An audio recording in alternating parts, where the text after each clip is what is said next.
કરી મંગલ કર્યો ગ્રંથ કર્મ કો પાન જાતે ને સમાજ સમ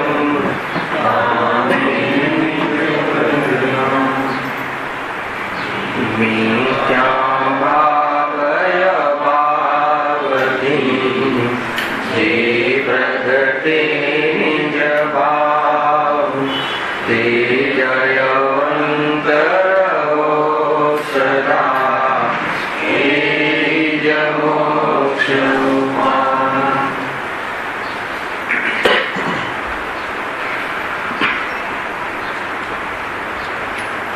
आज श्री मोक्ष मार्ग प्रकाशक ग्रंथ से बीजाधिकारों पर पड़े स्वाध्याय चाली रही से चारित्र मौनी कर्मना उदय में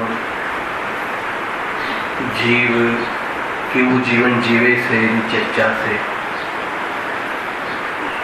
जे आत्मन भान भूली गयो से पोताना स्वरूपनी खबर नहीं मिथ्यात्व भाव ने लईने पूरु जीवन कषायों में बितावे कषाय भाव रूप जीवन बितावे निमित्त नु ध्यान कराव्યું છે ચારિત્ર મુનિ કર્મના ઉદયમાં ક્રોધ માન માયા લોભ પર વસ્તુની પ્રાપ્તિ અર્થે ક્રોધાદી ભાવ રૂપ પૂરું જીવન એવું છે કોનું અજ્ઞાનીનું સંસારમાં સંસારીનું મિથ્યાત્વ ભાવ પૂર્વક મૂલવાતી છે ત્યાં સુધી આપણે આવ્યા હતા કે ક્રોધ માન માયા લોભ આદિ રીતે પરિણમે છે ત્યાં એક શાયદ ચાર પ્રકારના છે અનંતાનુબંધી અપ્રત્યાખ્યાનાવેળની પ્રત્યાખ્યાનાવેળની સંજ્ઞા એમાં અનંતાનુબંધી કશાયની ચર્ચા આપણે અહીંયા 2-4 વ્યાખ્યાનથી કરી રહ્યા છીએ मूल तो ये है कि क्रोध गुण 4 प्रकार एम कहें अनंतानुबंधी क्रोध अप्रत्याख्यानावेळनी क्रोध प्रत्याख्यानावेळनी क्रोध संजन क्रोध रीते मान पण 4 प्रकार रीते तो यहाँ मूल बात ये आई कि पोताना आत्मा ने भूली जवुं परद्रव्यनी सिद्धि अर्थी परद्रव्यनी सिद्धि अर्थे पोताना स्वरूपने भूली जाए आत्मानी जे अरुचि भाव है એને અનંતાનુબંધી ક્રોધ કહે છે શું થયું વિકલ્પ ખતમ થઈ જાય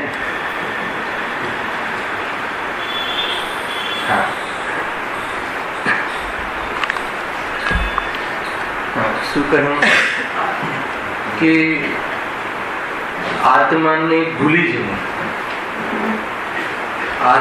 भूली जाऊं अथवा तो आत्मा अरुचि भावे अनंतानुबंधी क्रोध से मिथ्यात्व सहित आत्मा ने भूल्યું એ મિથ્યાત્વ એને લઈને પરદ્રવ્યની પ્રાપ્તિ અર્થે મેળવવા અર્થે कोई पण पदार्थ ने नष्ट आदि करीने पोतानी कार्यनी सिद्धि करवाना जे पण कोई परिणाम थे अर्थात तो बीजा जीवोने हानि पहोंचाडीने पोताने लाभ प्राप्त करवाना जे परिणाम थे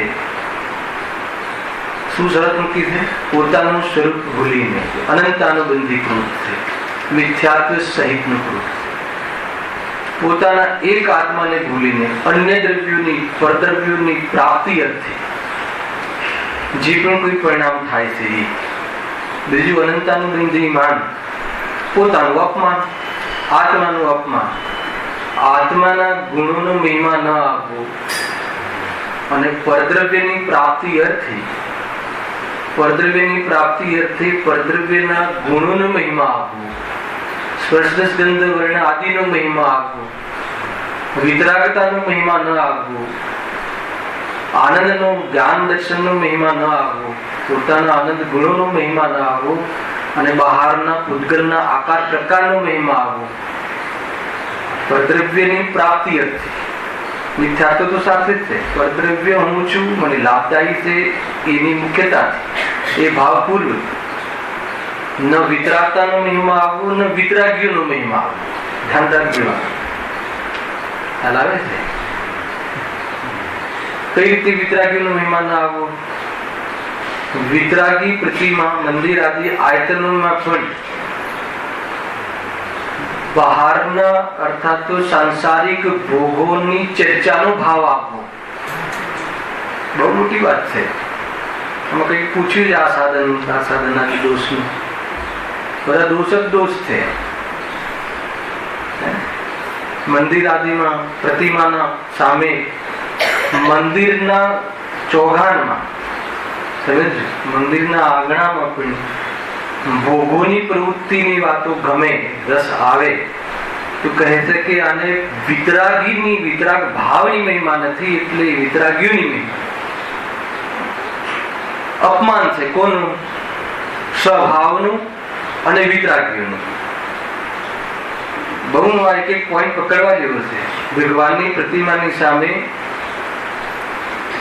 શું આપણે શરત મૂકી? આત્માની મહિમા અર્થાત તો પોતાના ગુણોની અર્થાત તો વિતરાગ ભાવનો મહિમા ન આવતા, રાગ અને રાગમાં નિમિત્ત ભોગ અને ભોગમાં નિમિત્ત ભોગ સામગ્રી, બહારમાં મંદિરમાં આપણે દર્શન કરવા આવ્યા હોય અને કોઈ સુંદર સાડી પહેરીને આવે તો ભગવાનની પ્રતિમા જોવાનો ભાવ ડાઉન થઈ જાય અને સાડી જોવાનો ભાવ એટલે પૂદગલ નો આકારની મહિમા આવી. અનંતાનુબંધી માન છે. ખ્યાલ આવે? આ મોટા દોષ છે.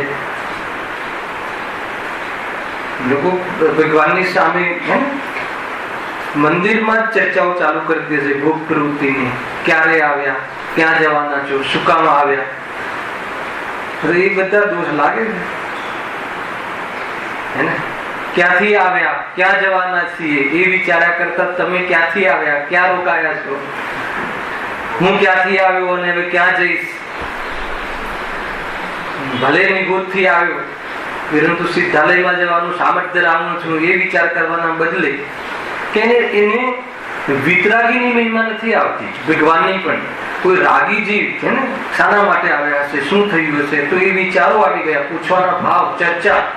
બહુ મોટો દોષ છે એ. અનંત અનુબંધી, અનંત મિથ્યાત્વ સહિત થવા વાળા ભાવ છે. કદાચિત કોઈ જીવને માની લો કે મંદિર ગમી જાય, મૂર્તિ ગમી જાય, તો મૂર્તિ શું છે?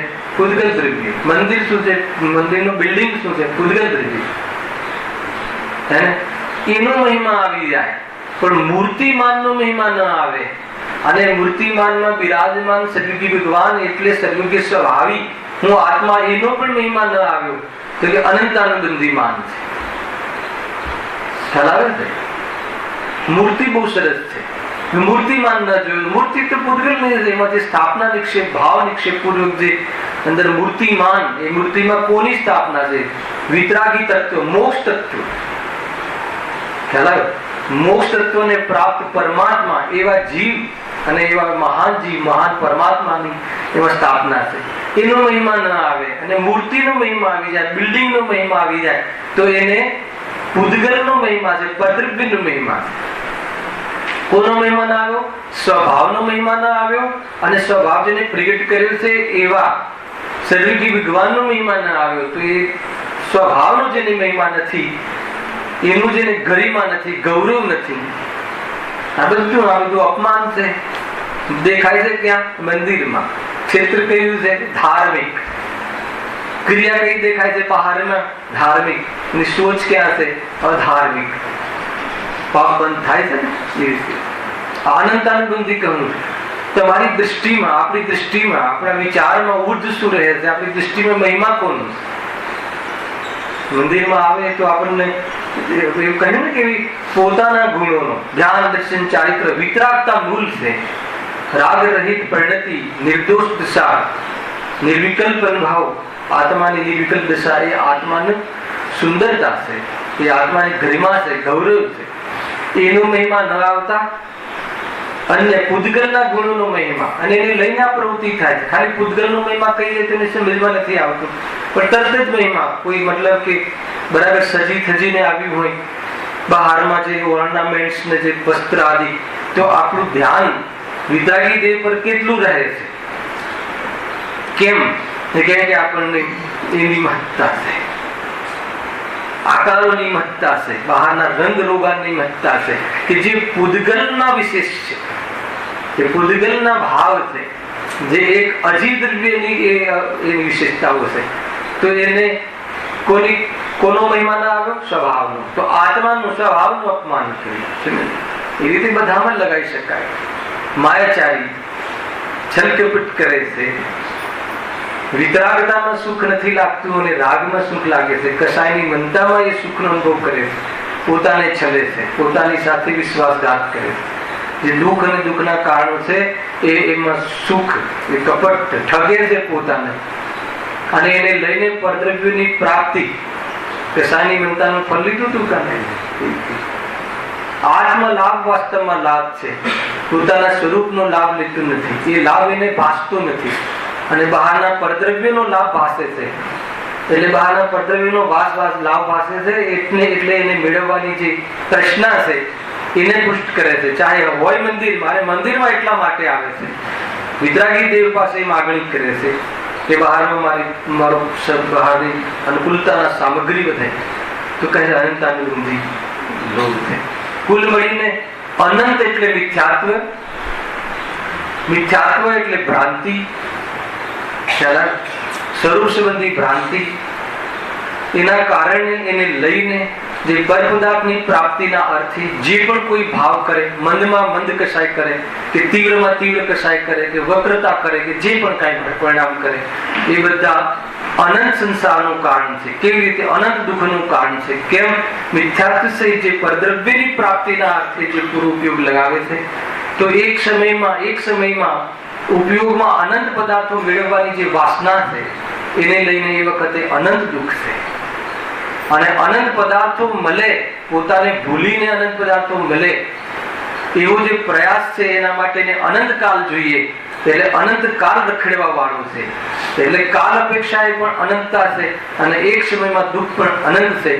એક આત્માને ભૂલીને, આત્માને ભૂલવું એટલે આત્મા સંબંધી ભ્રાંતિના કારણે આત્માની અરુચિ અને આત્માના ગુણોનું ગૌરવ ન આપવું, એ રીતે આત્માનો લાભ લેવાના પરિણામને એને લઈને જીવ જે પણ કોઈ પરિણામ કરે છે બધા કયા છે? અનંત. તો એક સમયમાં અનંત દુઃખ. કેમ એક સમયમાં અનંત દુઃખ? કેમ કે મિથ્યાત્વ છે ને, પરદ્રવ્યની પ્રાપ્તિ અથવા પરદ્રવ્યની પ્રાપ્તિની સિદ્ધિના અર્થે જે પણ કોઈ પરિણામ ક્રોધમાન માયા આદિ કરે છે, તો પરદ્રવ્ય તો કેટલા છે? અનંત છે. સમજો લોજિક. તો એને અનંત દ્રવ્યો પ્રાપ્ત કરવાની પરાધીનતા એક સમયની વાસના છે, એટલે અનંત દુઃખી છે. બરાબર છે? અને પરદ્રવ્યોને પ્રાપ્ત કરવા માટે અનંત પરદ્રવ્યો હોવાના કારણે એને અનંત કાળ જોઈશે. એટલે અનંત કાળ ઉપયોગને બહિર્મુખ રાખીને એ દશા થવા વાળી છે. એટલે એ રીતે પણ અનંતાનુબંધી કશાય કહી. સાંભળજો. અને અનંતકાળ વીતી, અનાદિકાળ વીતી જવા છતાં પણ એક પદાર્થ પોતાનો થયો નથી, એમ અનંતકાળ વીતી જશે એટલે એક પદાર્થ પણ પોતાનો નહીં થશે, એ રૂપે નહીં થશે. એટલે એ અનંત દુઃખ હે ને, ભવિષ્યમાં પણ અનંત કાળ દુઃખી રહેવાનું છે, કે જ્યાં અનંતાનુબંધી કશાય હોય. કુલ મળીને આપણે આની ચર્ચા પહેલા પણ અનેક રીતે કરી. તો અનંતાનુબંધી મિથ્યાત્વ, અનંત એટલે મિથ્યાત્વ એક અપેક્ષાએ, અને એની સાથે અનુબંધી, એની સાથે બંધાતી અર્થાત એની સાથે થતી, એની સાથે કરાતા જે પણ ક્રોધમાન માયાનું મંદ હોય કે તીવ્ર હોય, એ બધા અનંતાનુબંધી કશાય છે, કે જેનો અનંત સંસાર હોય. હવે આ અનંતાનુબંધી જે કશાય છે, હવે આવી આપણે મૂળ વિષય પર. એના ઉદયથી અને એના અભાવથી બે ચર્ચાઓ બહુ કરી, ફરીથી થોડી. એના ઉદયથી શું નુકસાન થાય છે? સમ્યક્ત્વનો ઘાત થાય છે, અને સ્વરૂપાચરણ ચારિત્રનો ઘાત થાય છે. નુકસાન એ છે. એટલે શું? સમ્યક્ત્વનો ઘાત એટલે અનંતાનુબંધી કશે, સમ્યક્ત્વનો ઘાત તો મિથ્યાત્વ કરે. તો કે સમ્યક દ્રષ્ટિ જીવને પણ મિથ્યાત્વનો, સમ્યક દ્રષ્ટિ જીવને પણ ત્યારે જ મિથ્યા દ્રષ્ટિ થાય છે કે અનંતાનુબંધી કશાયનો ઉદય આવે. એક જ્યાં અનંતાનુબંધી કશાય એટલે કશાયની જે કશાય તો છે, બહારમાં જે કસાય તો છે સમ્યક દ્રષ્ટિને પણ એના લેવલની, એ કસાય જો વાસનાનું પરિણમી જાય તો અંતર્મુક્ત કાળમાં મિથ્યાત્વને પ્રગટ કરી લે છે. એટલે અનંતાનુબંધી કસાય એક પ્રકારથી સમ્યક નિર્ગુણ ઘાતક છે. અર્થાત બીજી રીતે મિથ્યાત્વ નષ્ટ થાય છે, અર્થાત તો ભ્રાંતિ નષ્ટ થાય છે, આત્માના સ્વરૂપનો ખ્યાલ આવે છે, પરદ્રવ્યમાં સુખ નથી, પરદ્રવ્ય સુખનું કારણ નથી, એ બધી ભ્રાંતિ જે છે પરદ્રવ્ય સુખનું કારણ છે, જે ભ્રાંતિ છે તૂટી જાય છે, તો અનંત દ્રવ્ય તરફથી સુખ મેળવવાની જે ભાવના છે અને એને પ્રાપ્ત કરવા માટે જે કસાયો એ પ્રમાણે એને લઈને અભિપ્રાયથી કસાય કરવાના જે પરિણામ છે એ નીકળી જાય છે. એટલે સ્વરૂપ આચરણ ચારિત્ર, વિતરાગતા, નિશ્ચય ચારિત્ર, સ્વરૂપ લીનતાનો અંશ એને પ્રગટ થઈ જાય છે. તો મિથ્યાત્વ અને અનંતાનુબંધી કસાયના અભાવમાં જીવને, અર્થાત તો અનંતાનુબંધીનો પાઠ ચાલે છે, તો કસાયની જે વાસના છે અનંત પદાર્થોને મેળવવા સહિતની જે અનંત એક પર પદાર્થ મને લાભદાયી છે એ બુદ્ધિપૂર્વક પર અનંત છે એ મેળવવાની જે વાસના છે, વ્યક્ત પરિણામમાં તો અનંત પદાર્થોની મેળવવાની પ્રવૃત્તિ અસંભવ છે. વર્તમાન પર્યાય એક સમયના ઉપયોગમાં એટલી વાસના વ્યક્ત થઈ શકતી નથી, પરંતુ વાસના તો છે, તો એ સંપૂર્ણ જ્યાં ભ્રાંતિ તૂટે છે તો અનંત પદાર્થને પ્રાપ્ત કરવાની વાસના પણ નીકળી જાય છે. તો એના ભાવમાં શું પ્રાપ્ત થયું? ખ્યાલ? નિર્ભય થઈ ગયું, નિશંક થઈ ગયું. રાગની રાગ અર્થાત તો પરદ્રવ્યને મેળવવાની ભાવનામાં સુખ બુદ્ધિ તૂટી ગઈ. એ એટલું કામ તો થયું. એની ચર્ચા આપણે ઘણી કરી. હવે એના ઉદયમાં શું થાય છે એ જોયું, અને એના અભાવમાં શું લાભ થાય છે એ જોયું. છતાં એના અભાવ હોવા છતાં જે બાકી હજુ કસાય રહી, તો એ કસાયમાં કેવું કાર્ય થાય છે એની ચર્ચા પણ આપણે કરી હતી. એમાં એમ કહ્યું હતું કે જે મહાપાપના કારણ જે છે અનીતિ અન્યાયપૂર્વકની જે કસાયો છે, એ કસાયો તો અનીતિપૂર્વકની કસાય તો નીકળી ગઈ છે, પણ ન્યાયપૂર્વક જે કસાય થાય છે, અર્થાત તો ક્રોધમાન માયાનો લોભાથી કસાયમાં તો પ્રવર્તે છે, પણ ન્યાયપૂર્વક પ્રવર્તે છે. ન્યાય માટે અગર એ લડે છે એ રીતે 4-5 ઇન્દ્રિયના ભોગોમાં તો પ્રવર્તે છે, પણ નીતિપૂર્વક ન્યાયપૂર્વક પ્રવર્તે છે. અર્થાત તો એને એ પ્રકારની કસાય ઉત્પન્ન થાય છે કે જે ભોગ તો હજુ મટ્યા નથી, ભોગના પરિણામો મટ્યા નથી, ક્રોધમાન માયાનો ચારે કસાયો છે, પણ અનીતિપૂર્વક અન્યાયપૂર્વક પ્રવર્તવાની જે પરિણતિ હતી એ એને અભાવ થઈ ગયો છે. હવે એને લઈને હવે બીજી ચોકડી જે છે પ્રત્યાખ્યાનવર્ણીય, એના પર આપણે આજે ચર્ચા કરીશું. શું કહે છે કે જે કસાયના ઉદયથી આત્માને દેશ ચારિત્ર ન પ્રાપ્ત થાય તથા જેથી કિંચિત પણ ત્યાગ ન થઈ શકે તે અપ્રત્યાખ્યાનવર્ણ કસાય છે. આનો ઉદય કોને છે? અપ્રત્યાખ્યાનવર્ણીય મિથ્યા દ્રષ્ટિને તો ચારે ચોકડીનો ઉદય છે, પણ સમ્યક દ્રષ્ટિને અનંતાનુબંધી કસાયનો અભાવ થઈ ગયો છે. એ ઘણું લીધું. મિથ્યાત્વ સહિત જે ક્રોધમાન માયા લોભ હતા, ખોટા અભિપ્રાય સહિત પ્રવર્તન હતું, એ તો નીકળી ગયું. અભિપ્રાય સમ્યક થઈ ગયો, છતાં હજુ અપ્રત્યાખ્યાનવર્ણીય કસાય કર્મ આદિનો ઉદય છે, એટલે એમને રાગનો ત્યાગ બિલકુલ નથી. ખ્યાલ? તો શાનો ત્યાગ થયો છે? રાગમાં અર્થાત તો પાપોમાં સુખ બુદ્ધિનો ત્યાગ થયો છે, પાપનો ત્યાગ નથી થયો. તમે એમ લો એ શબ્દ હે ને. ન્યાય આદિથી વેપાર કરે તો પણ હિંસા જૂઠ આદિથી એ બચી શકતો નથી. ખ્યાલ?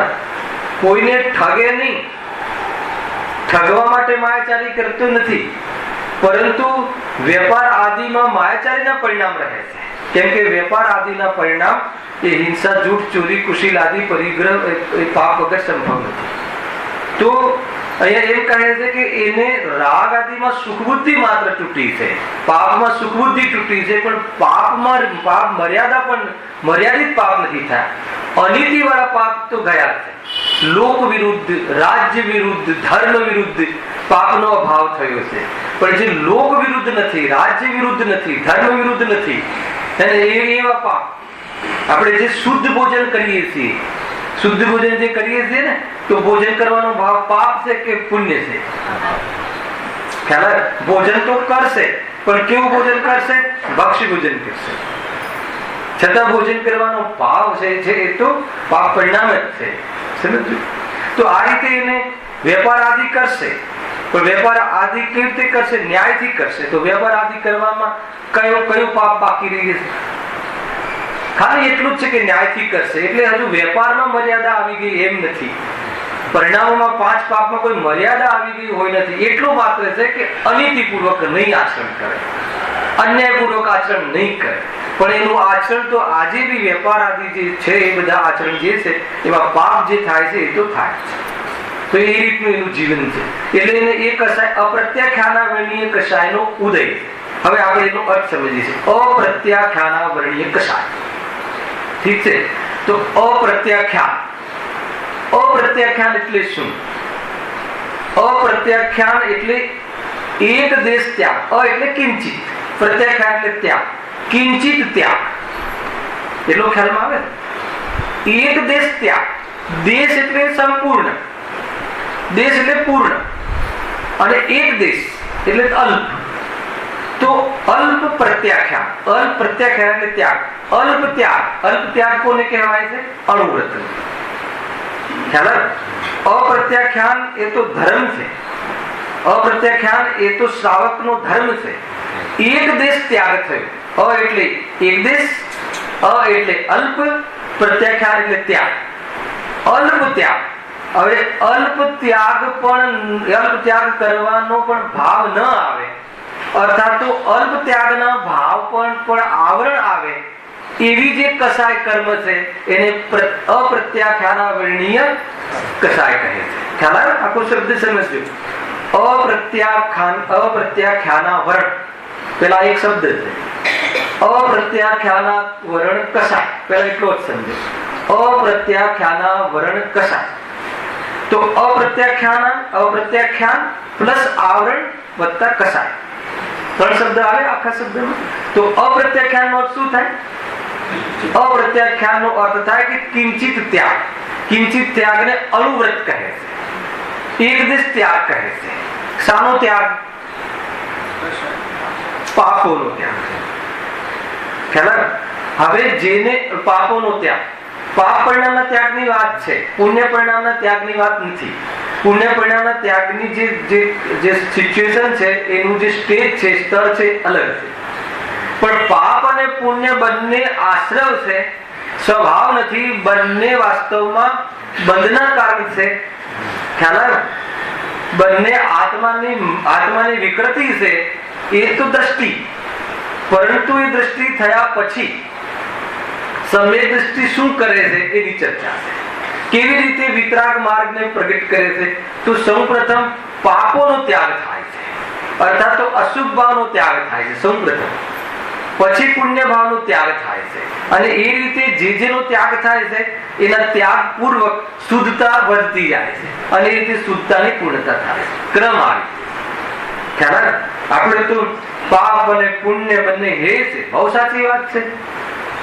તો પાપ ચાલુ રાખે છે અને પુણ્યને હે માને, એકલા પુણ્યને હે માને છે અને પાપને ઉપાદેય માને છે પરિણામમાં. કેમ કે પુણ્ય તો હે છે, વ્રત તો હે છે, બરાબર વાત સાચી છે, હે છે. પણ પાપ ઉપાદેય છે એવું ક્યાં લખ્યું છે? તું પુણ્ય હે છે એમ કરીને પાપમાં તો પ્રવર્તે છે. ખ્યાલ આવે કે નહીં? અરે પુણ્ય પણ હે છે એટલે શુદ્ધમાં રહેવું ઉપાદેય છે એમ છે. નહીં ભાઈ? ખ્યાલ આવે?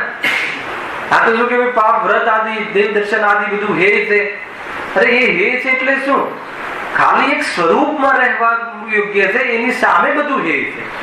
પરંતુ હે છે એમ કહીને તું સ્વરૂપમાં જાય એ પુરુષાર્થ કરવા માટે કહ્યું હતું. પણ એ હે છે એમ કહીને તું પ્રવૃત્તિ તો પાપમાં કરે તો એ યથાર્થ ચિંતન નથી. પાપ અને પુણ્ય ભાવ બંને આત્માનો ભાવ નથી, છતાં છે. આત્માનો સ્વભાવ નથી એવી દ્રષ્ટિ થઈ છે, પણ છે તો કેવી પ્રવૃત્તિ થાય છે અને એ પ્રવૃત્તિ મટાડવા પણ કેવા પ્રયાસો કરે છે એની ચર્ચા હવેની ચોકડીઓમાં, હવેના સ્તરમાં. પહેલા તો દ્રષ્ટિ થઈ ગઈ. પહેલા તો એક એવો જીવ હોય છે કે પાપ અને પુણ્ય બંનેને જીવનનું કર્તવ્ય માને છે. કોઈ જગ્યાએ તો પાપ કરે અને પાપ કરીને પછી શું કરે? એમાં સુખની કલ્પના કરે. અને પછી પાપ થઈ જાય એટલે થોડુંક મંદિર જઈ આવે અને પુણ્ય આદિ કરે. શાના માટે? પાપ ભાવને પોષવાની સામગ્રી માટે. એટલે એના માટે તો પાપ પુણ્ય બંને શું છે? કર્તવ્ય છે, એ જીવન છે અને એ રીતે જીવે. આજે જો લો જીવ ક્યાં ઉભું છે, શું કરે છે આ જીવ? હે ને 11 મહિના, 11 મહિના ને 20 દિવસ પાપ કરે, પછી પરીક્ષણના 10 દિવસ આવે શું કરે? પુણ્ય કરે. કેમ? ઘણા પાપ કર્યા છે, થોડા પુણ્ય કરી લઈએ. કેમ? તે પાપને મટાડો. તો એમ છે ને સ્વરૂપ, એ રીતની કલ્પના કરે છે આ જીવ. તો એ જીવને તો શું દશા થશે? પણ જેને પાપ અને પુણ્ય બંને વિકારી ભાવ છે, વિતરાગ ભાવ, સુંદર સ્વરૂપમાં રહેવું, કોઈ જાતનું વિકલ્પ નહીં, હું આત્મા છું એવો વિકલ્પ પણ નહીં, એવી નિર્વિકલ્પ દશા, માત્ર કેવળ શુદ્ધાત્માનો ઉપયોગનું સ્થિર થઈ જવું, એ જ વાસ્તવમાં આત્માનો ધર્મ છે. એવી દશા જોઈ આવ્યો, એવી દશા ચાખી આવ્યો આત્મા, સમ્યક દ્રષ્ટિ જીવ, અને નક્કી કર્યું. ચાખી આવી અને એ પ્રમાણે નક્કી કર્યું. ખાલી નક્કી નથી કર્યું, અનુભવપૂર્વક નક્કી કર્યું.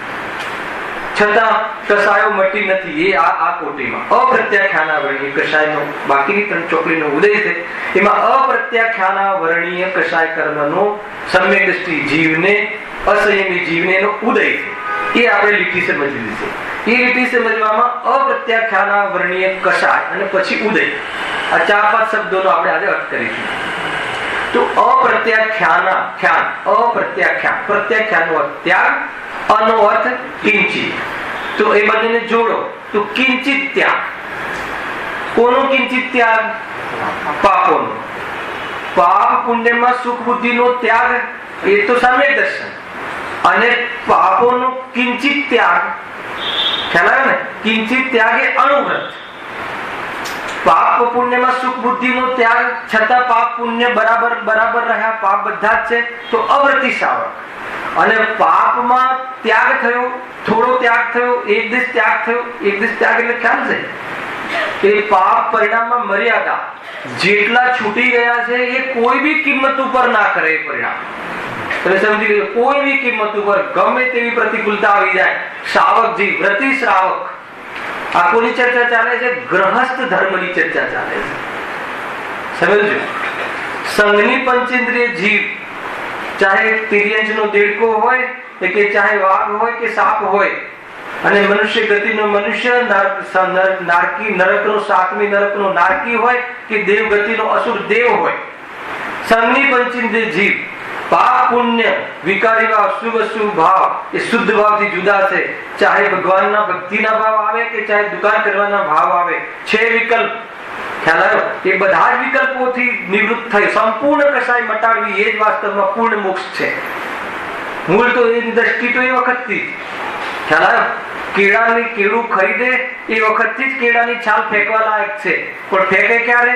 ખાય ત્યારે. ના ખ્યાલ આવે? આટલો ખ્યાલ આવી જાય તો ધર્મ ખ્યાલ આવી જાય. ખ્યાલ? 50 રૂપિયા કિલો કેળા ખરીદે તો એ વખતે એને ખબર છે કે હું જેના 50 રૂપિયા ચૂકવું છું, એ કેળાના બી ચૂકવું છું ને કેળાની છાલના પણ ચૂકવું છું. વજન પર મળે એની વાત છે. તો કેળાની છાલ એ વખતે પણ સેવન કરવા યોગ્ય નથી, ફેંકી દેવાની છે. એ વખતે પણ શ્રદ્ધામાં છે, પરંતુ ફેંકે છે ક્યારે? જયારે મૂળ કેળાના ગર્ભનું સેવન કરે છે ત્યારે કેળાની છાલ ફેંકે છે. એ રીતે પાપ અને પુણ્ય, એ રીતે પુણ્ય પણ કેળાની છાલ જેવું છે. એનો પણ અભાવ કરવા જેવો છે, પણ સ્વરૂપમાં રહે અને પુણ્ય પ્રવૃત્તિ નથી રહેતી. એ રીતે તો એ રીતે તો પહેલાથી, પણ અહીંયા તો હજુ પાપ છે. હજુ પાપ પરિણામ અમર્યાદિત પાપ છે. સમજો, અનૈતિક પાપ નથી. કોને? સમ્યક દ્રષ્ટિ. અને અજ્ઞાની ખ્યાલ? અનૈતિક પાપ એટલે શું? નહીં તો કોઈ એવો જીવ હોય કે પાપ પરિણામ બહુ મંદ હોય તો બી અનૈતિક. હા, કેમ કે પુણ્ય ભાવી શાના માટે કરે છે? પાપની સામગ્રી માટે કરે છે. એટલે એનું પુણ્ય અને પાપ બંનેને ચાહે છે, એટલા સુખ માટે, એટલા માટે એના બધા જ પરિણામ અનૈતિક છે. હવે આપણે ક્યાં ઉભા છીએ એ આપણે જોઈ લેવાનું. આમાં કોઈને આંગળી કરીને તો કહેવાય નહીં, આપણે તરફ જ આંગળી કરવાની. કે આપણે અહીંયા કેમ હોય હે? બહુ સરસ, છેતરી રહે છે, છેતરી રહ્યો છે. ખ્યાલ આવે? એ જ તો મૂળ છે, પોતે પોતાને છેતરી રહ્યો છે. વસ્તુ સ્વરૂપમાં કોઈ કોઈને છેતરતું નથી. બહારમાં બી જયારે તમે કોઈને છેતરતા હો ત્યારે એમ સમજી લો કે હું મને છેતરું છું. ખ્યાલ આવે? રસ ઉડી જશે. કોઈને છેતરીને ધન આદિ કમાશો તો કહે છે કે એનાથી પાપ બંધ થાય છે. અને આગળ આવ્યું ને કે એ પ્રમાણે સામગ્રી મળવી એ તો ભવિતવ્યને આધીન છે, તારી માયાથી નહીં. ખ્યાલ આવ્યો કે નહીં? અને સામગ્રી મળે છે પણ એનાથી આત્મામાં સુખ નથી, એટલે તું તો બધી રીતે છેતરાય છે. સુખ સામગ્રી તો છે જ નહીં. સમજ? તો કરવું શું? સ્વરૂપમાં સમાય જવું. એના સમા માટે સમ્યક દર્શનની પ્રાપ્તિ કરીને નિર્ગ્રંથોનો માર્ગ એના પર પ્રવર્તન કરીને અર્યંત અને સિદ્ધ અવસ્થા થઈને ક્યારે પણ ચાર ગતિમાં ન આવવું, એ સિવાય આત્માનું બીજું કોઈ કર્તવ્ય છે જ નહીં. હાલ વૈભવભાઈ, આ બહુ સારા માટે મળ્યું છે. છોકરાઓને મોટા કરવા માટે, કમાવા માટે, નોકરી કરવા માટે, મંદિરો બનાવવા માટે. છે નહીં? એમ છે નહીં? બહુ ક્ષેત્ર છે પોતાને. આ છે અહીંયા કઈ વાત ચાલે છે? અપ્રત્યાખ્યાન વાળી. તો શું થયું એમાં? એ જે સમ્યક દ્રષ્ટિ જીવ છે એને અત્યારે પાપ આદિ પરિણામ છે, કોઈ એમાં મર્યાદા નથી લાવતું. સમજી લેજો. અને બહુ સ્વલ્પ અલ્પ શુદ્ધોપયોગની જે સંવેદન રૂપ જે પરિણતિ તો બહુ દીર્ઘકાલે, અર્થાત તો કોઈ 6 મહિનામાં ક્યારેક ઓછામાં ઓછું ક્યારેક સ્વરૂપમાં ઉપયોગ રૂપ સ્વાદ લેશે. બાકી ક્યાં રહે છે? પ્રતીતિ તૂટતી નથી. બધી ચર્ચાઓ થઈ ગઈ છે. પરિણતિ બનેલી રહે છે. શ્રદ્ધા તો ખંડિત થતી નથી. પણ ઉપયોગ ક્યાં રમે છે? સમ્યક દ્રષ્ટિ જીવને પણ પાપોમાં રમે છે. તો એ પાપોમાં રમે છે. અભિપ્રાય તો મતલબ કે અભિપ્રાયમાં તો એ પાપમાં સુખ નથી, એ છે. છતાં પાપમાં રમે છે. કેમ રમે છે, ક્યારે રમે છે, બધી ચર્ચા થઈ ગઈ. પણ અહીંયા રમે છે. હવે એ કઈ કસાઈનો ઉદય છે? અપ્રત્યાખ્યાન વર્ણ્ય આદિ. અપ્રત્યાખ્યાન નો અર્થ એ છે કે એકદેશ ત્યાગ. હવે એકદેશ જો ત્યાગ કરે છે તો એ આખું ગુણસ્થાન બદલાઈ જાય છે. કસાઈ શક્તિ જે છે, કસાઈની શક્તિ અને કસાઈ બેમાં અંતર છે. પ્રશ્ન પૂછ્યો તો મને બોરીવલીમાંનો જવાબ આવ્યો નેક્સ્ટ શનિવારે. ત્યાં અહીંયા પહેલા આવી જશે. ખ્યાલ આવે કે નહીં? જો કસાય ઉપયોગ રૂપ કસાય ને કસાય શક્તિ. માનો કે આપણે એક વ્યક્તિ છે આપણા ઘરનો, એની કસાય શક્તિ કેટલી છે? હવે એને ક્રોધ આવી જાય તો શું શું કરી નાખે? શું કરી નાખે? હે? ઘરની બધી ચીજો તોડી ફોડી નાખે. પણ એ શક્તિ રૂપે છે, પર્યાયમાં. હા, આ કોઈ ત્રિકાળ શક્તિની વાત નથી, પણ ઉપયોગમાં છે એ અત્યારે એટલો કસાય. પણ એને છેડીએ તો એ શક્તિની વ્યક્તિ થતા કેટલી વાર લાગે? ખ્યાલ? તો એ કસાય શક્તિ છે. અને એ કસાય શક્તિ અનુસાર હવે આને કસાય શક્તિ તો કસાય શક્તિનું એક લેવલ નીકળી ગયું. કયું લેવલ? અનંતાનુબંધી. અનંત પદાર્થોની વાસના વાળી જે કસાય હતી એ લેવલ તો નીકળી ગઈ. છતાં હજુ એને પાપ પરિણામમાં એક પાપ પરિણામને પણ ત્યાગ કરે, એ ત્યાગ કરી શકે એવી જાતિની કસાયની શક્તિ તૂટી નથી. ફરીથી કોને? સમ્યક દ્રષ્ટિ જીવને. પાપ પરિણામ તો છે, આખું અસંયમ રૂપ જીવન તો છે. હવે પાપનો ત્યાગ ન થઈ શકે એવી કસાય કર્મનો ઉદય છે. અર્થાત તો અપ્રત્યાખ્યાન એટલે કિંચિત ત્યાગ. અને એ કિંચિત ત્યાગ કરી શકે, કરે, એના ઉપર આવરણ આવી ગયું છે. એનો અર્થ એ થઈ ગયો કે કિંચિત ત્યાગ પણ કરતો નથી. શાનો ત્યાગ નથી કરતું? અભક્ષનો. અરે અભક્ષ તો એને સમ્યક સન્મુખ હતો ત્યારથી છોડી દીધું હતું. હલાવ્યા કે નહીં? ખાવાના પરિણામ ભક્ષ ભોજન પણ હે ગુરુદેવ ચક્રવર્તીના ભોજન, સમ્યક દ્રષ્ટિ કાયક સંકૃતિના ભોજનના ભાવ અને ભોજનની ચર્ચા કરે તો કહે કે આ ધર્મિષ્ઠાનો આટલું બધું ખાયા, મેં તો આટલું બધું ખાતા ખાવાના ભાવ પણ નથી આવતા. તો કહે છે કે તને ખાવાના ભાવ નથી આવતા છતાં અનંત સંસાર હે ને એક પાણીપુરીમાં તને એટલો સ્વાદ આવે છે કે આત્માનો સ્વાદ તને જાણવાનો ભાવ જ નથી. ખ્યાલ આવે છે કે નહીં? આત્માનો અરુચિ ભાવ કહ્યો ને, આત્માને જાણવાની તસ્દી જ નથી. અનંતાનુબંધી કૃત છે. આત્માને જાણવાના કાર્યક્રમોમાં, આત્માને અનુભવ કરવા માટે આત્મા સંબંધી જાણવાના કાર્યક્રમોમાં આકુરતા કરે. ક્યારે પૂરો થાય 1 કલાક એવી ભાવના રહે છે. ખ્યાલ આવે કે એ રીતની રુચિ છે. તો કહે છે કે ભલે તો ક્યાંય પણ દેખાય, પણ તને એક ભલે એટલા બધા અત્યારે તારી વર્તમાન કશાયનું ભલે ભોગવવાનું સામર્થ નથી, પણ વાસનામાં તો પેલો તાંદુલ મચ્છ છે, હવે પેલા મગરમચ્છના કાનમાં હોય છે, કાનમાં પેલો માછલીઓ ગળતો હોય છે મગર. હવે પેલાની શક્તિ નથી, પણ ત્યાં બેઠા બેઠા ખ્યાલ આવે કે નહીં? ભાવ ઉપર ભાવ પ્રધાન છે. સારું, રામાયણ બધી ભાવ ઉપર છે. કોઈને તમે ક્યારેક કીડી ના મારી હોય હે ને, પરંતુ કોઈ બોમ્બ ફૂટ્યો ને એમ થાય કે આખું પાકિસ્તાન ખતમ થઈ જવું જોઈએ, તારામાં શક્તિ નથી હે ને, નથી સત્તા નથી તારામાં એ પ્રમાણે, તો પણ અંદરનો ભાવ છે. કેમ ખતમ થઈ જવું જોઈએ કે આત્માને ખતમ કરે, જીવોને ખતમ. આત્મા ખતમ થતો જ નથી, એ તને ખબર નથી. એના પૂર્વક તને આ બધા ભાવ આવે છે, અનંતાનુબંધી છે. તો એ ભાવ તો ટળી ગયા, પછી શું થઈ ગયું ને? પાપ ભાવ છૂટ્યા નથી. તો પાપ ભાવ નથી છૂટ્યા. કેમ નથી છૂટ્યા? કેમ કે એને અપ્રત્યાખ્યાના વર્ણ કસાયનો ઉદય છે.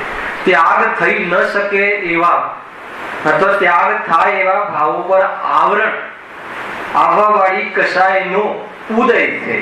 એના ઉદયમાં શું કરે છે? એ કસાયનો ત્યાગ જ થતો, એટલે પાપોનો ત્યાગ થતો નથી. જો એનો ત્યાગ થઈ જાય, આપણે 2 સિચ્યુએશન લઈએ છીએ કે એનો ઉદય છે એટલે હજુ એને રાગનો ત્યાગ નથી. સમ્યક દૃષ્ટિથી એને રાગનો ત્યાગ નથી, બધું જ છે એને જેમ છે એમ. દુકાને જાય છે, આજે સમ્યક દર્શન થઈ ગયું કે દુકાન હાથમાં ચલાવતો નથી, એટલે કાલે દુકાન નહીં જવું છે. તો શું બદલાઈ ગયું?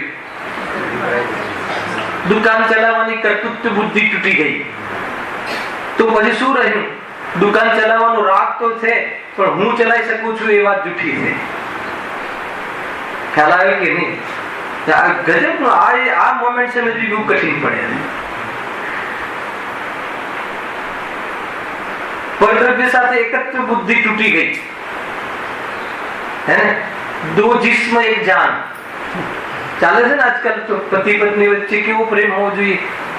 ભલે આપણે 2 जिस्म જુદા છે, પણ આપણે એક જાન છીએ, એટલે આપણે એક આત્મા છીએ, એટલે આપણે 2 એક છીએ. આ મિથ્યા છે. જ્યાં એને ખ્યાલ આવે કે પત્ની જુદી, હું જુદો, અને એના ભાવ જુદા, એના ઉદય જુદા, એના પરિણામ જુદા, ખ્યાલ આવે છે આટલું કહેતા શું થાય?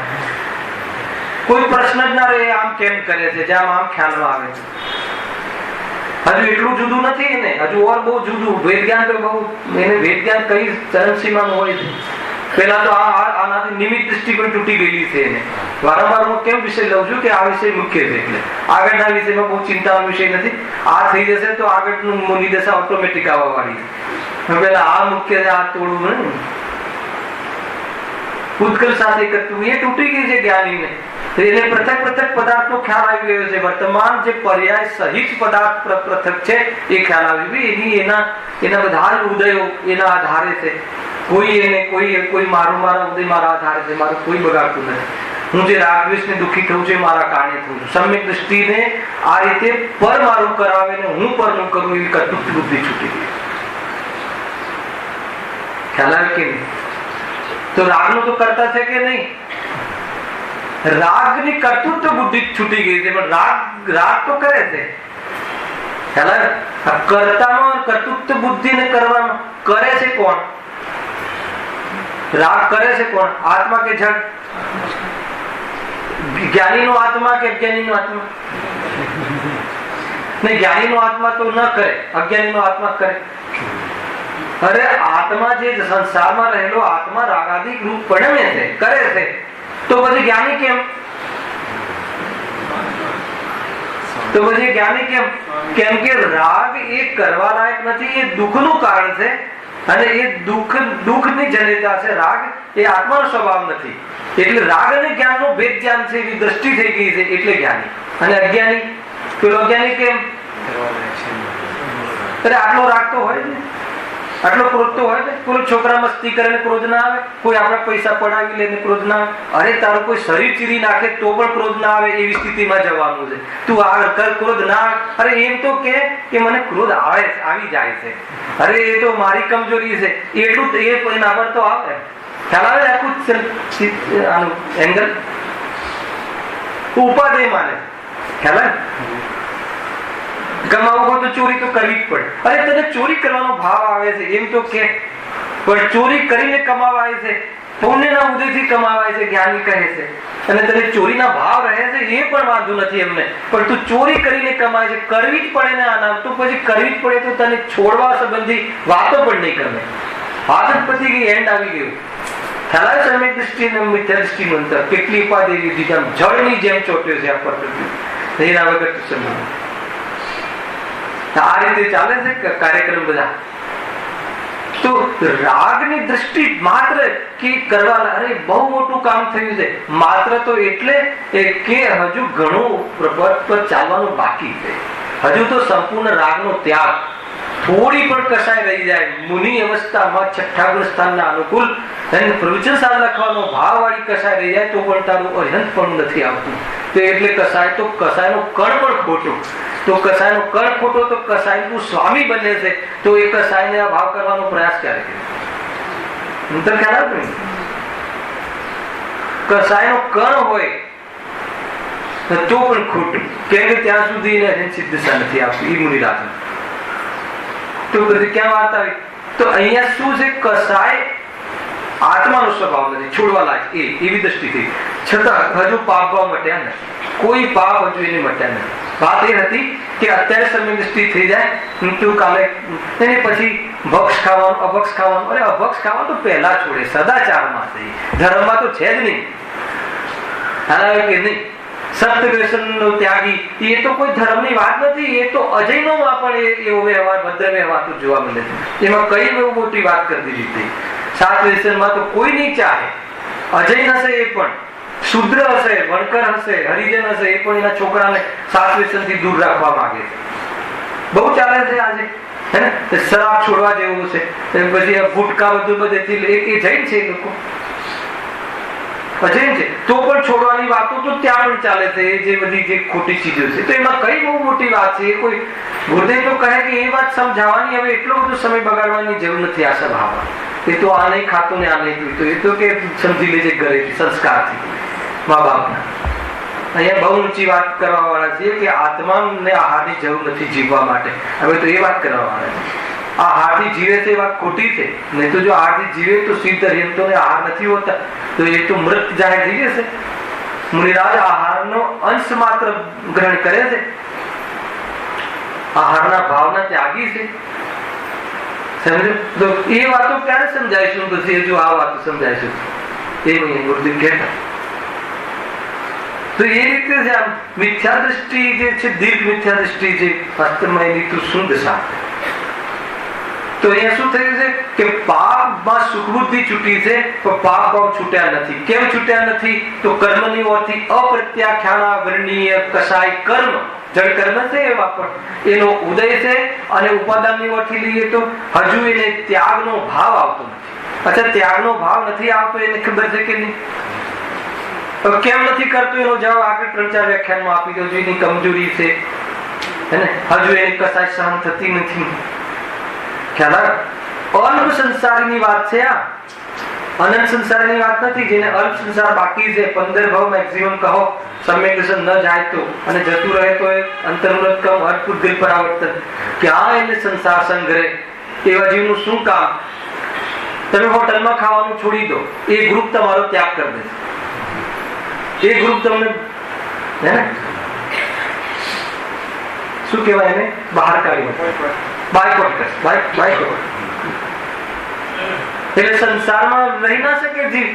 કેમ કે એની પરિણતિ એટલી પવિત્ર થઈ ગઈ, એની એનું કામ નથી. અહીંયા કોનું કામ છે?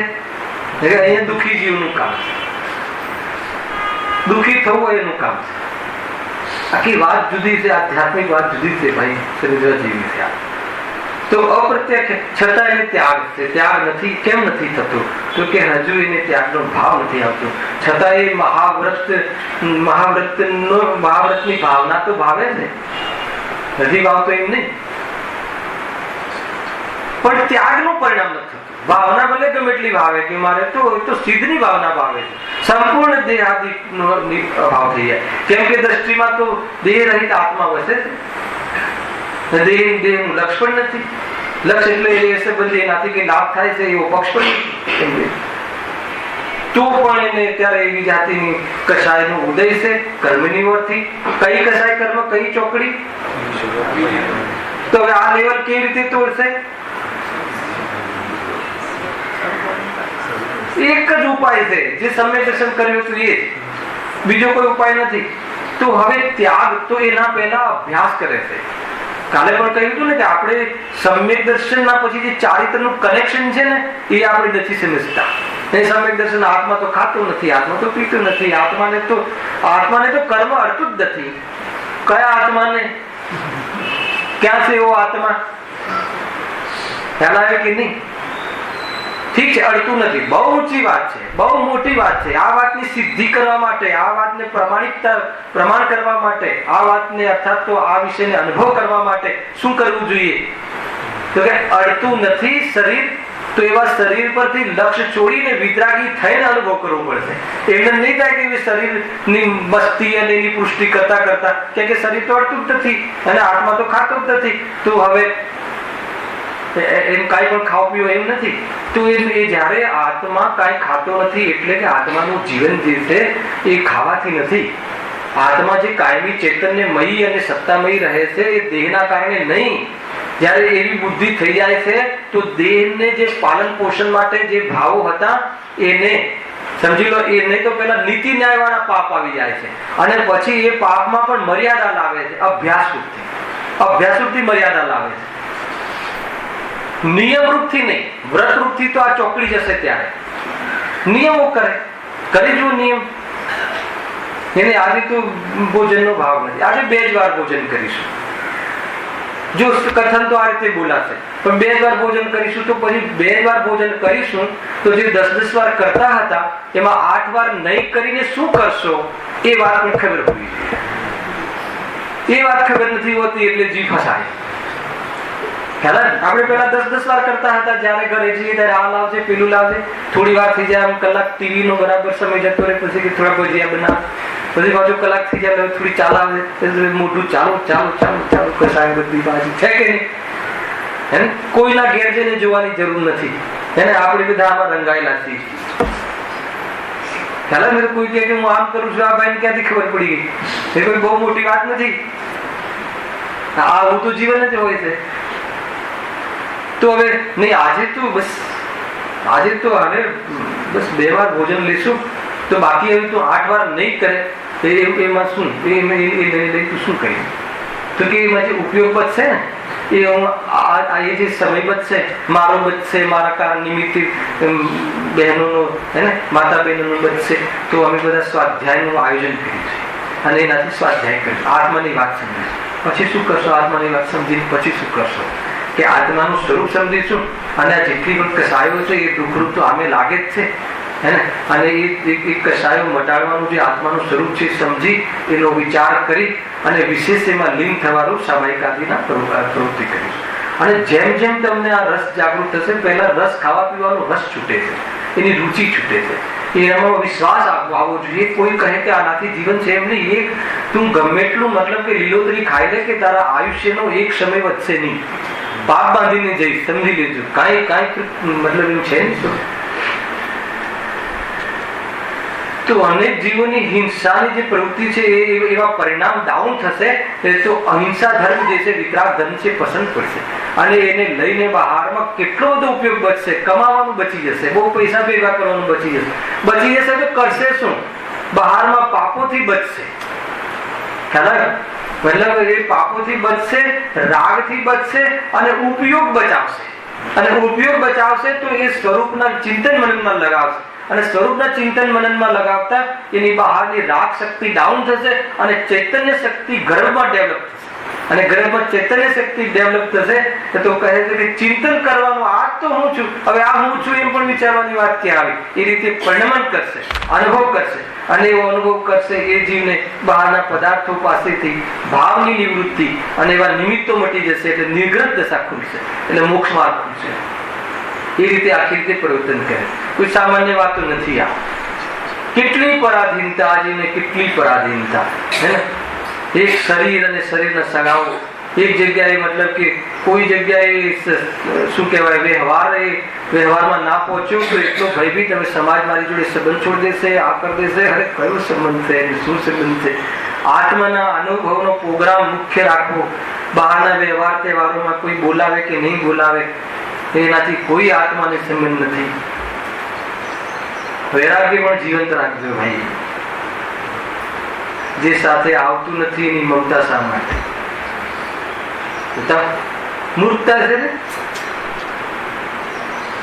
એની સાથે લગાવ શા માટે? એની સાથે એક કરવા પાછળ મંડે છે એવી બુદ્ધિ શા માટે? બહુ વિચાર કરવા જેવું છે. કોઈ જગ્યાએ એટલું સરસ, મતલબ કે લિવિંગ ઓફ આર્ટ છે. લાઈફ સ્ટાઇલ બદલાઈ જશે. ખ્યાલ આવે કે નહીં? લાઈફ સ્ટાઇલ બદલાઈ જશે એટલે સ્વાધીન લાઈફ થઈ જશે, પરાધીનતા નહીં રહે. એને કોઈની દેખો કોઈ દ્વેષ નથી, કોઈની જોડે કોઈ સંબંધો તોડવા એટલે એની જોડે ખટાશ વાળા એમ નહીં. અરે આ તો લોજિકલ છે. જેમ જેમ માની લો કે જયારે આપણો બાળક લગ્ન કરે છે, એની પત્ની આવે છે, એટલે મા બાપ સાથેના સંબંધો આવે, કેમ કે એને એના સંબંધી મળી જાય છે, ત્યારે આ સંબંધો ઓછા થઈ જાય છે. તો એને ખટાશ ને સમજવી લોજિક છે. જે એને એના સંબંધી મળી ગયા એમ આત્માને પોતાનો સમાજ મળી જાય છે, તો બહારનો જે સમાજ છે એની સાથેના સંબંધો ઓછા થઈ જાય. એનો અર્થ એમ નથી, જો આપણે કહીએ પણ છીએ, આપણે જે કાકા દાદાના છોકરાઓ હોય છે એની જોડે આજે પેલા તો સાથે મોટા થયા, હવે અલગ થયા, હવે આપણું ઘર થયું, આપણું જે કરીએ છીએ, અને આપણી પત્ની, પોતાની પત્ની, પોતાના દીકરા, આ બધું જે થયું, તો એમના જોડે સંબંધો કેવા થાય છે? તેના માટે કોઈ પ્રયાસ કર્યો હતો કે આજથી હું તમારા સંબંધો કટ કરીશ? અરે આ સંબંધો વધે છે તો ત્યાં સંબંધો ડાઉન થાય છે. લોજિક છે. એમાં એને પણ વાંધો નથી, આપણને વાંધો નથી. એકબીજાના ઘરે જઈએ છીએ ત્યારે કહીએ છીએ કે એવો કોઈ અભિપ્રાય નથી કે તમારી જોડે અમારે કોઈ વેર છે, પણ બસ હવે એવો સમય નથી મળતો કેમ કે અમે અમારામાંથી ઊંચા આવતા નથી. કોઈને પ્રોબ્લેમ. આ એકદમ લોજિકલ વાત છે. એ રીતે આગળ વધો. હવે સગા સંબંધી પછી ગૌણ ક્યારે થાય? જયારે દેહ પોતાના દેહને જ સંભાળી ના શકતો હોય, ઉભા થવા માટે પોતાને જ પોતાનું સામર્થ્ય લગાવી દેવું પડતું હોય, તો બહારમાં પછી બધા સમજે છે કે ભાઈ નહીં આવે તો ચાલશે, હે ને, દુકાને નહીં આવો તો ચાલશે, કેમ કે પોતાના શરીરને જ ખ્યાલ આવે છે. હવે આગળ વધો. હવે આગળ ક્યાં સુધી વધવાનું છે? આ સ્ટોપ નથી. ખ્યાલ આવે? અરે આ શરીર તો પડ્યું રહે છે, આત્મા એનાથી જુદો છે. જયારે એની સેવા કરવાની વાત આવે ત્યારે ખંડિત થતું હોય, રોગ થતો હોય, મટતું હોય, કેમ કે આપણને ખબર છે કે આત્માને નથી થતું, તો એ સંબંધી કેરલેસ નથી. આત્માની કાળજી વધારે છે, તો એમાં એ કાળજી લેવાનો કોઈ એને ભાવ નથી, કેમ કે એનાથી આત્માને લાભ નથી. આ રીતે ઔપચારિકતા ક્યાં સુધી કયા લેવલથી ઘટે છે અને કેવી રીતે પરમાર્થ વધે છે, આ રીતનું પ્રવર્તન છે. માર્ગમાં આ રીતે જીવ આગળ વધે છે. ખ્યાલ આવે ભાઈ? ઘણી બધી વાતો છે, એક સાથે વિષય બધા ખ્યાલમાં આવે છે, એટલે આપણો વિષય ત્યાંનો ત્યાં રહે. પરંતુ જે પણ એનો ભાવ મારે બતાવવો છે, ભાવ બધા આવી જાય. તો એવું જરૂરી નથી કે ભાઈ આપણે બહારના સંબંધો મેન્ટેન શું કામ મેન્ટેન શું કરશું આગે છે? ખ્યાલ આવે છે કે એક સમય પણ આત્માથી દૂર રહેવું પડે એવું જ્ઞાનીને પોસાતું નથી. આ એક સમય પણ આત્મામાં રહેતો નથી, અને આત્મામાં રહેતો નથી એમ નહીં, એક સમય એવો આવે, અરે એવો એક સમય ન આવે એવા કારણો પાસે રમે છે. એ તો ક્યાંથી કલ્યાણ થવાનું? અરે પોતાના માટે પોતાના સ્વયંને પ્રેમ નથી કરતું, એ દુનિયાને પ્રેમ કરે એ કેટલું જૂઠ છે. અરે જે જીવ આત્માને પ્રેમ કરે છે એ એકેન્દ્રિય પાંદડાને પણ પ્રેમ કરે છે. એવી વિદ્યા આપણને ગુરુદેવે શીખવાડી. અરે આ એક આટલા પાંદડામાં, આટલા ફૂલમાં, હે ને, ભાવિ કીર્તન કરો. આપણા ભૂતકાળના મા બાપ જે ચૈતન્ય શક્તિ વાળા છે, ખીલશે તો ભગવાન બની જશે. અરે અત્યારે આ દિશામાં છે. બતાવો કોને સન્માન કર્યું? ખ્યાલ આવે છે કે નહીં? પ્રેમ કોને કર્યો? ચૈતન્ય સ્વભાવને પ્રેમ છે, એને દરેક જગ્યાએ ચૈતન્ય દેખાય, નહીં તો આકરું લાગશે. આ ચૈતન્ય સ્વભાવ જોયા વગર મા બાપની સેવા બોજ લાગે છે, અરે ભગવાનની સેવા બોજ લાગે છે. ખ્યાલ આવ્યો કે નહીં? એ રીતે છે. અને જેને આત્મા દેખાય એને ઘરડા મા બાપમાં શું નહીં દેખાય? સૌથી પહેલા એને જીવ જોશે, પછી એને માતા પિતા જોશે. તો કેટલું એનો વિવેક ને કેટલું. પ્રશ્ન પૂછ્યો તો મને ત્યાં, ભાઈ અહીંયા છે કે નહીં, ત્યાં પૂછ્યું સદિચ્છા કે તમે આ રીતે આત્માની વાત કરો છો, જો પછી કોઈ સ્વચ્છંદ થઈને મા બાપની પછી સેવા વેવા નહીં કરે.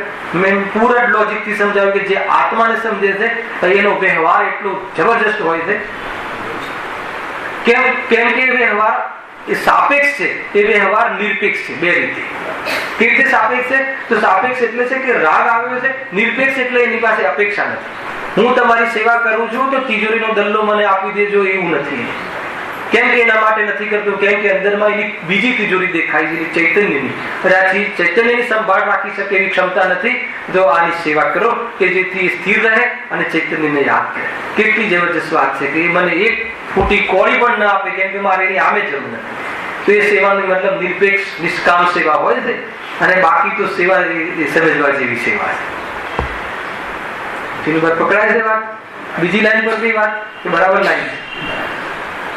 બધી જ વાત સમજવા જેવી છે. શું મતલબ કે જ્ઞાન કોઈ બી રીતે એનો સંસાર પણ ઉજળો, કેમ કે ચૈતન્યથી ઉજળું છે. એના સંસારમાં પણ એના નીતિ ન્યાય, એના લૌકિક, એના ડિસિઝન અને લૌકિક એની સોચ એ સમજવા જેવી છે. જ્ઞાનીઓ પાસે રહેવા જેવું છે. એનો સંસાર પણ સમજવા જેવું છે. એના અવધિકમાં પણ સમજવા જેવા છે. એ બહારમાં કેવી ને ભણતી ખ્યાલ આવે છે કે સામાન્ય વાત. અરે ડિસિઝન તો બંને જણ લેશે, પણ આના ડિસિઝન ના પાછળ ઉદ્દેશ, એની ભાવના, એની પાછળ એનો કન્સેપ્ટ ખ્યાલ આવે છે કે નહીં? બહુ ઊંચી વાત છે. લાખ રૂપિયા દાન ઓલો બી કરશે, લાખ રૂપિયા દાન આ બી કરશે. અને પેલો લાખનું દાન કરીને કરોડ કમાવા માંગે છે. અહીંયા લાખનું દાન કરીને કે તારે એક પૈસાની જરૂર ના પડે એ વિશે બતાવવા માંગીએ છે. ખ્યાલ આવે? અંતર કેટલું, એની દ્રષ્ટિકોણ કેટલા જુદા. બહુ ઊંચી વાત છે. હજુ આપણે અસંયત સમ્યક દ્રષ્ટિ, જેને દિશા મળી ગઈ છે, એ જીવનું જીવન કેવું હોય છે. એના અવધિક ભાવ તો અવધિક હોય, છતાં પણ એમાં કેટલા ડેપ્થ નથી, એમાં ડીપનેસ નથી, એમાં કસાય વર્ધક નથી, એમાં કસાયની પુષ્ટિ નથી. અવધિક ભાવ કસાયની પુષ્ટિ કરવાનો ઉદ્દેશ નથી હોવા છતાં કેવી રીતે મટે એને લઈને કસાય છે. વાસ્તવમાં એનું સ્વરૂપ જેવું છે. કસાય તો છોડવા માટે જ છે, અને આત્માનું સ્વરૂપમાં રમવું એ આત્માનું કર્તવ્ય છે. આખી વાત આવી ગઈ. બહુ ઊંચી વાત છે. નેક્સ્ટ શનિ આપણે અપ્રત્યક્ષાનાવેણી ચોકડી જે છે એના ઉદયમાં શું શું થાય છે અને એના અભાવમાં કેવું પવિત્ર જીવન હોય છે અને એનો અભાવ કરવા માટે જીવ શું પુરુષાર્થ કરે છે, એવા બે ત્રણ જે એના કન્સેપ્ટ છે એની ચર્ચા આપણે નેક્સ્ટ શનિ કરીએ. સહેજાનંદ